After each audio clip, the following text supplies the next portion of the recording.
to bring this type of digital media to you guys, because usually we'd be talking at Pearson Community Center, talking in front of 100 kids. But because the quarantine issue that's been going on, we figure why not better time to make these type of videos so we can share it with you and reach more of our people with the parents and the youth and everything, and they can actually reshare this. Raymond, how you doing over there with the quarantine and stuff? Well, you know what, for those of us who are used to being locked down, this is actually a piece of cake. I'm actually enjoying it. You know, got my routine down. You know, doing the burpees. What? Got the soups going on. So you know, it's and actually catching up on a lot of stuff that I need to catch up on. So I'm kind of enjoying this, and maybe I'm sick in the mind or something like that, but I'm actually enjoying this this lockdown. Nice. Like for a lot of us that we've been through this similar type of situation, it's easy for us to get into a routine, do something that manages our time, because up here is the one that's going to help you get you later on in the future, because we've been through this. And like Raymond, like the title says, after 18 years in prison, you learn how to deal with a lot of stuff going on. So like, hey, let's see, before our viewers start jumping on, we still got like maybe a couple minutes. And if you want to say something, because you know this is going to be recorded, it's going to be put on somewhere. So like, you know, anything that you have going on that people want to know about, what you got going on, anything that we should know about right now. No, there we go. Roman kids out there. Some people is locked going down over here. Did some time at Roman. Maybe I'll get him here. Roman, if you have any questions or anything that you want to ask Mr. Torres during this interview and stuff like that, feel free to ask. Share it with your, you know, about right now. No, there we go. Roman kids out there. Yeah, going down over here. Yeah. So I'm gonna share this with the Real Talk page right now, so that we can it'll go in live, so we can share now. Share this way. We're doing something for the group, for the Real Talk Youth Impact Program that we have, and we just want to say, you know, I hope everybody's staying safe. I got Devontae Woodson out there. Real Talk EP. He's going to be on here pretty soon. You know, it's something new for us to get into a swing of things, and hope everybody can enjoy it.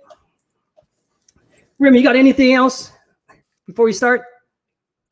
Well, I just want to, hopefully everybody's safe. Hopefully everybody's using their time productively. You know, a lot of times, you know, we get caught up in work, we get caught up in family, we get caught up in all these other things, and we always complain that we don't have time to do this and we don't have time to do that. Well, I think a lot of people have more time on their hands, and hopefully they're taking advantage of it and using their time wisely, to whether it's the goals that they the New Year's goals that they wrote down, or personal goals. I mean, I think now is the time to go ahead and get them done. Right. And one of the guys said, "Happy lockdown." I got people. All right, guys. So let's go start this off. Welcome, guys, to episode 1 of the Real Talk, Real Change, Real Stories episode. This is the first one with Raymond Torres, a dear friend of mine. So, like in this episode, Raymond Torres and I is going to discuss the Real Talk Impact Program. Right?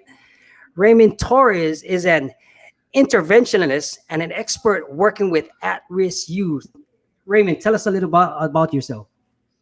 Well, I have a passion working with kids. Of course, I grew up in Wilmington, California, got involved in gangs, got involved in drugs, spent 18 years in federal prison for drug trafficking, for a first-time nonviolent drug offense, and you know, while incarcerated, you know, it makes you really think about which way you're going in life. And I knew that I had to make some changes. If not, I would probably end up the rest of my life in prison.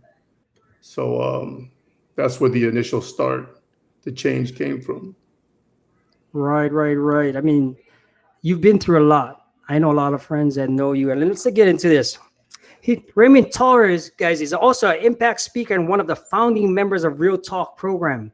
an award-winning author for his book titled The Chauffeur. He has also spent 18 years in prison as an inspiring filmmaker and so much more. All right, Ms. Torres, let's get to this. Let's get this right to the fact. What made you get involved in working with at-risk youth? Growing up as an at-risk youth, and it opened up my eyes, and I think growing up with the struggles and the peer pressure that most youth go through as an adult, after I learned a lot of hard life lessons, I wanted to give back. Um, when I was incarcerated, there was a few programs within the federal prison industry and institution that I got involved in. There was one at FCI Phoenix called the Insiders Program. I got involved in that one. There was one also in Atwater. I got involved in a program there. And then there was one at Terminal Island. And it's just when, while incarcerated, some of these kids were ordered to come in by the court. And I says, you know what, if I can help change one kid's life by sharing, the harsh realities of the bad choices I made, then you know what, hey, I'm all for it. Right, right, right. I mean, that goes with our motto: one youth at a time. If we can, guys, you guys don't understand. Like me and Raymond, we do things where we help them, talking to them on a level that not most people, parents or people understand. You know what I mean? And if we can save one child, one youth from getting into the system like we did, and most of you are gonna see this on the replay or right now, I think that's honorable, right? So, Mr. Torres, what is your role in the program and what is it about? I'm a interventionist. So what it is that I'm one of the members that we speak with the youth. Mm. We share some of the stories, some of the bad choices that we went through. We work with them as mentors, and we try to do whatever we can to change their lives. And the program is it's about change. It's about a community coming together, former inmates and community members coming together to change the lives of at-risk youth. And what the kids go through our program, they have to graduate once they get enrolled in our program, and they have to attend a number of times. And once they complete their graduation, then and they have to maintain a C average. Once they graduate from our program, then we provide them with funding for whatever activities they want, whether it's football, whether it's boxing, whether it's any sports or whatever. And in doing that, we're providing them some positive activity to get them off the street, to get them out of the negative mindset and put them towards something positive that's going to hopefully open up doors for them to be productive members of society. Right, right, right. I mean, to be up to this point before the quarantine, 1,900 kids have been to the program, and close to, I want to say nine. The numbers could be wrong. 940 kids have graduated with the program, doing for what Raymond just exactly talked about, and that's an accomplishment in itself. And thanks to guys like Ray, and it's really a true blessing. So I know you've been, Raymond. I know you had some darkest times, being 18 years in a federal prison, right? Explain to the audience some of your darkest hours in prison and how it helped you today. Well, when you're 26 years old and you get sentenced to 19 years, 7 months, it's an eye opener. Um, it's almost like a life sentence. I had been around. I mean, I was almost only walking the earth that many years, and then you're sentenced to the same amount of years. It's definitely an eye opener. But when you're going through prison and you're walking down that road alone, because you start realizing that there's nobody that's going to help you. You're going to be there by yourself. You're going to do it by yourself. And I always tell people that, people ask me, what is prison like? What is it like to do prison that much time? I always tell people it's almost like death, but you're aware of your surroundings. It's like you're in a casket and everybody else is, continuing going on with life, and you're aware of what everybody's doing, but you have no access to them. It's like, it's a sad reality that sometimes we go through these things because of the bad choices that we make. But going back to the some of my darkest hours were, losing family members, realizing that, what, that I made a big mistake, and a lot of times that we don't realize that the choices we make Right. can really affect our lives and the lives of our loved ones, our families, if we have kids. And I think that was a turning point where I started realizing that, what, I need to make a change.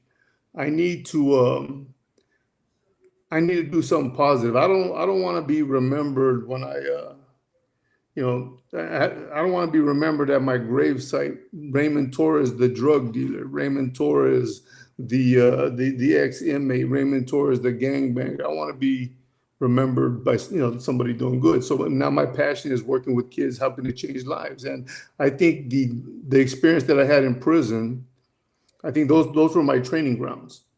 Mm. I think Mm. that they helped me understand more about appreciating life, about appreciating freedom, about, what, it's not all about me. It's about what can I do to give back? What can I do to change someone's life? What can I do to make somebody's life better?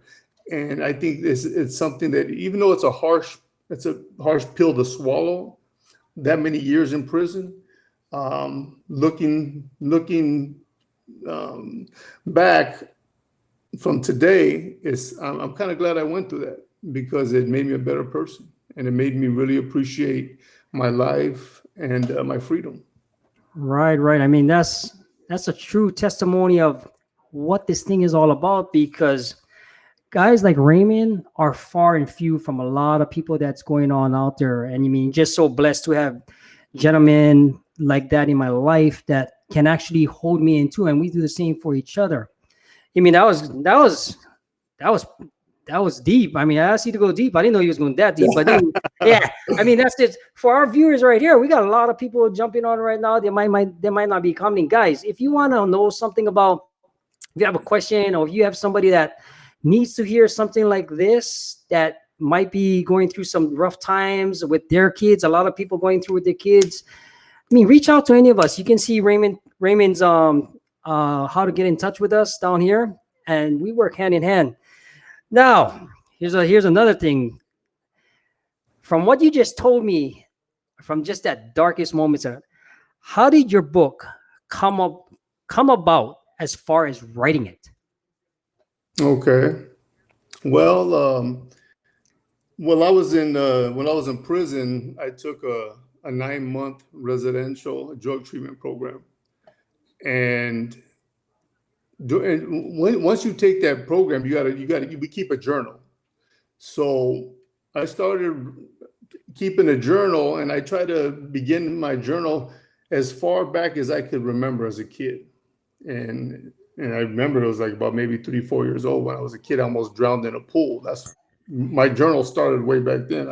I don't know how I remembered that far back, but and then as time went on, while I'm incarcerated, I just continued writing the journal, and I continued until I was released. And then once I got released, I read through the journal. I'm like, wait a minute, this is like a book.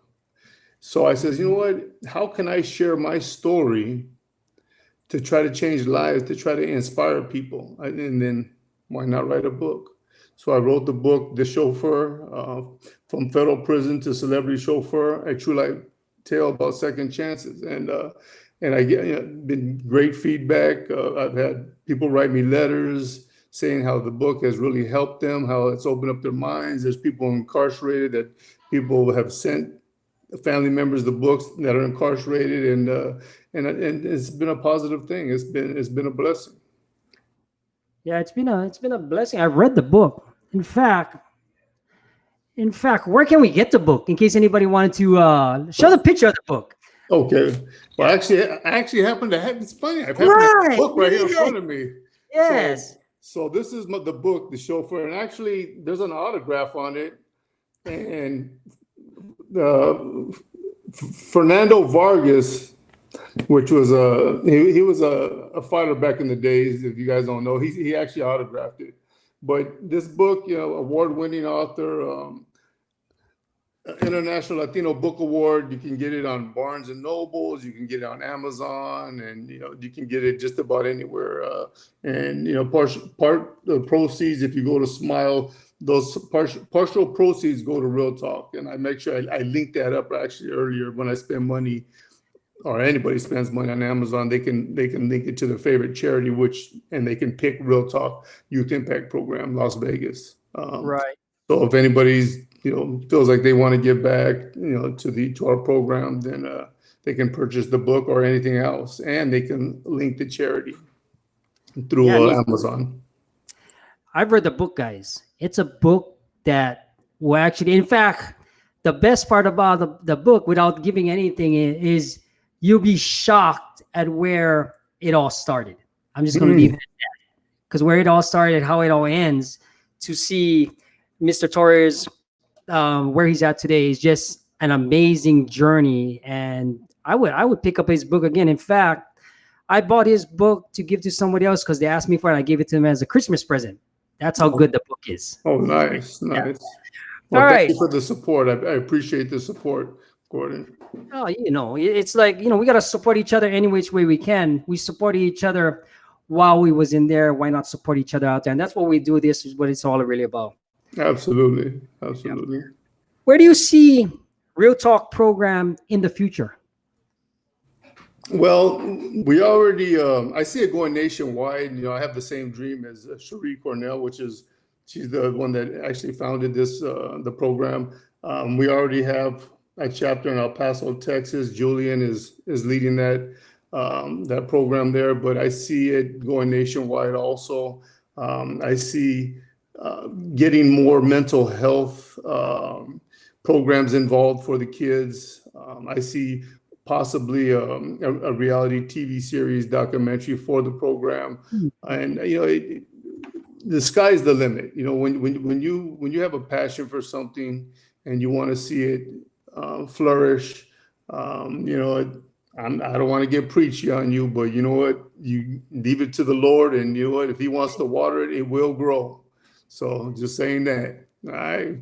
I mean, there's nothing wrong with having faith. Oh yeah. Because there is no way we wouldn't be here on this video, on this call, sharing the message with us without any type of divine intervention. And I can attest to that, because, and a lot of people that's going to be watching this on the replay, and I know a lot of them, even though they don't want to admit it, just the fact that you're watching this, yeah, we might be in a quarantine status, but look at all the blessings that we have together. Right? That's right.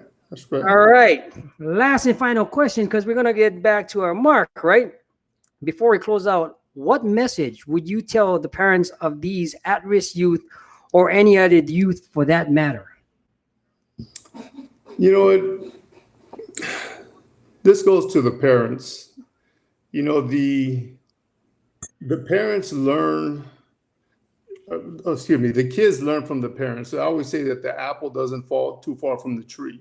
So the kids, they don't just wake up one day and say, hey, I want to commit crime, or I want to be a killer, or I want to do this or that. You know what? Some kids are just born, strong-willed kids, and that's understandable. But most of the kids react according to their environment. And I have to say that a lot of it starts off at home. A lot of times if your kid is acting up, there's different ways to handle it. By no way should anybody abuse their kid. Even though I know some kids get out of hand, and parents feel that they need a good, chancla. That's fine. There's a difference between disciplining and abusing. So by no means, you should never abuse your kids. But you know what? I think if we spend more time listening to our kids, finding out what they want, and of course, then there's a flip side. Sometimes the kids want everything. So there's got to be a balance. And also with the kids, you know what? You only have one parent some don't even have a father and mother there. Some just have the mother, some just have the father, some are there with the grandparent. But whoever's your guardian, they might not be there forever. So Mm, if you mm, have someone mhm. caring for you, if you have somebody that's loving you, then you know what? Make sure that you cherish that. Make sure that you know that, you know what? Because if you ever go to prison, your friends are not going to be there for you. The only people that are going to be there for you are the ones that really care about you, the ones that really love you. And your family is not even guaranteed to be there for you, because I'm going to tell you one thing. Nobody can help you once you make that bad choice. Mm. Once you make that wrong decision, you're sentenced. You're going to walk down that long, dark road by yourself. And parents, do not push, do not provoke your kids. You know what? Like I said, spend a little time with them. Try to get to understand them. If you need to go to counseling, go to counseling. There's programs out there to help you guys. Right, right. I mean, that's the honest to the goodness truth, because when you're talking to a guy like as Raymond Torres or myself, that we've been through. In fact, I believe this is the first time I've been through anything like this, because I've always been inside. I'm pretty sure Raymond been inside with between swine flu, Ebola, all that stuff, 911. We've all been inside, so we're living this right now. And to see certain things happen, it's kind of, we know we're changing, and we want to change a lot of people that come to the program. Usually we do this in a different type of setting where we're talking to the kids. We have a parent group. We have resources so that they can get the help that they need. We provide it, like Raymond said earlier before, right? Raymond, any closing remarks that you want to add to this? Like, I mean, you see the Real Talk logo screaming on the bottom right. If you want to talk to Raymond, you want to reach out there, reach him out on Facebook. He's all over the place. He's around, guys. He can help you on IG, Raymond Torres LV, or anything else you want to say. So I'm looking at some of the comments there. I see Cherie Cornell. Hey, Cherie, she's the one that founded the program, and she posted there the program. There's 1,752. Is that graduates she's putting? I want to, 1,752. yeah, I want to say that's 1,750 through 52 went through the program, I believe. Okay. Yeah. Okay. That's a lot of kids. Yeah. That's a lot of kids going through our program. And you know what? Like I said, there's always room for more. And the kids that are going through our program, they're not, all of them are not bad. I mean, there's kids out there that go through the program that are good, that are not getting in trouble, and they just want to, they want to get involved with the program for the activities. So it's not just bad kids that we work with. We might be working with kids that are straddling the fence, and you know what? And once they go through the program, they're like, okay, you know what? I want to get back on the side of the fence. Right. So Right. Yeah. yeah.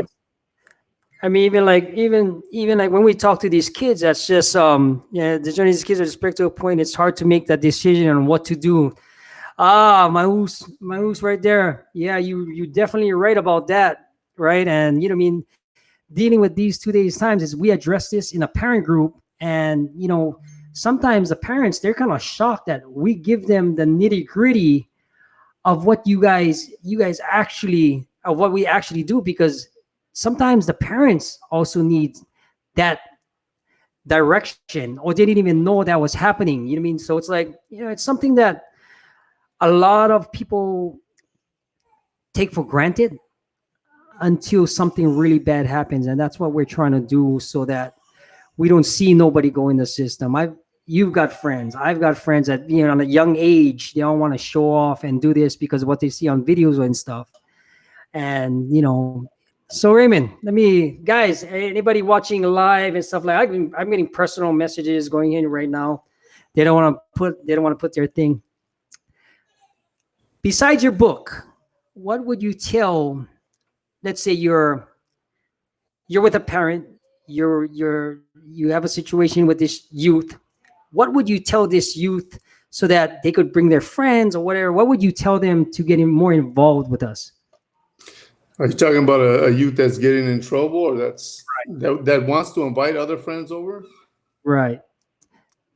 I think if a youth went through our program, I think he would have to have it in his heart to want to invite somebody. I mean, I think once he goes through Mhm. the program and he listens to the speakers and the heartfelt messages, and some of the compelling stories, that he's going to be like, wow, okay, okay. Because some of the speakers, when they're speaking, I mean, you can feel it. You can feel the Yeah. emotions in the room. I mean, just like I hear the stories over and over again, and I'm moved every time.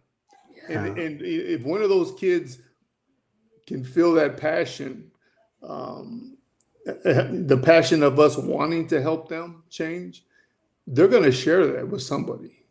They're going to Right. reach out to a friend and say, hey, you know what, there's this program here. Let's, I know sometimes it's peer pressure that gets in the way, but you know what? But then you have kids that will stand up and say, hey, you know what? I don't want to get in trouble. I don't want to end up in prison for 20 years or for the rest of my life. All right. So I think we're going to be wrapping this up right here, Raymond. If that's good with you, if you got anything else you want to say. Well, I just want to thank again Cherie for everything she's done. And, when she first reached out to me, um, I was on home confinement. And I remember she showed up at my house with a bulletproof vest on with another probation officer. And they had their, guns on the side. And, they were doing a home check. And I'm sitting there I remember sitting there on the table on my laptop, and I'm like, oh. And then as I got to know Cherie, she had called me. I guess she had read through my file, and she says, she goes, you know what? I read your file. That you work with kids, and I like what you do. And you know what? Would you be interested in joining the program? And I said, say no more. I says, I'm aboard. I'm all for it. And now she's family member, and I found out that we grew up in the same area, and we have mutual friends in the same area. So what a small world! So God knows what He's doing. And what year was that? That was 2011. Oh, so you've been with the program, is now 2020. You've been with the program for almost 10 years if we round it up in prison terms. Right, right, yeah, yeah. Rounded up to the nearest, You yeah, round it up, right? All right. right, guys. So I want you, our viewers right now, whether you're going to be watching this on the replay, you're going to be watching this on the Facebook. Thanks for tuning in. Thanks for being us with this week. We'll be bringing new speakers. If any of you have someone that needs to hear this message and wants to be part of our program, wants to be on this video call, that you might be out of state or doing something else, please reach out to Raymond, myself, or head over to www.realtalkyip.org, and let us see if you can become part of this family that's reaching lives, guys, touching lives for the better, so that you don't have to. You don't want to. I don't want to see so much things going on with other people's lives where we can help, and that's what we do. If you enjoyed this first episode, don't forget to please like, share, comment, give us some feedback, or even subscribe to get automatic updates on some of these episodes we'll be bringing. Because later on, with the Real Talk, this is our first episode. We'll be going into topics that's kind of taboo, and that's where Raymond comes in really, really strong. And sometimes you just need to hear it. All right. Just finally leave us an honest review. Leave us a comment. We'll be manning the scrolls. Stop the scroll. Leave us something so that we can work with. And I just want to say thanks for listening, Raymond. Thank you. It's been Thank you for having me, Gordon. Appreciate and it. we'll see you guys all next week. All right. Stay safe, guys.